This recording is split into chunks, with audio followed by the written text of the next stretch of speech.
Welcome to Samba Samba. Enjoy the video. You begin by confirming eligibility and assembling proof. You need 40 work credits and consistent medical documentation.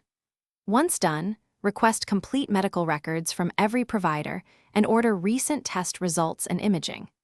Make sure to secure employer wage reports, pay stubs, and Form SSA 3368 ready for the SSA portal or phone filing. You should also sign release forms so SSA can obtain records directly.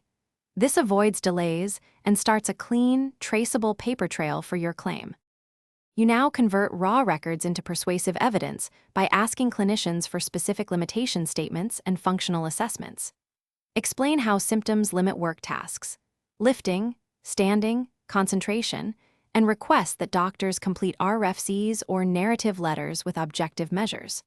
Once you have those, order any consultative exams SSA requests and compile chronological treatment summaries. Make sure each entry links to capability. Keep logs of daily activity and medication side effects to corroborate clinical notes, because consistency between records and reports convinces adjudicators. You finish by submitting the claim and immediately tracking the file number and expected decision timeline. After submission, monitor requests from SSA and respond with clarifying records or updated RFCs. Timeliness prevents dismissals. If the initial decision denies benefits, file reconsideration or appeal without delay and get representation for the hearing. This increases approval odds. Troubleshooting tip: if records are missing or delayed, obtain a recorded affidavit and documented contact attempts to prove you acted diligently.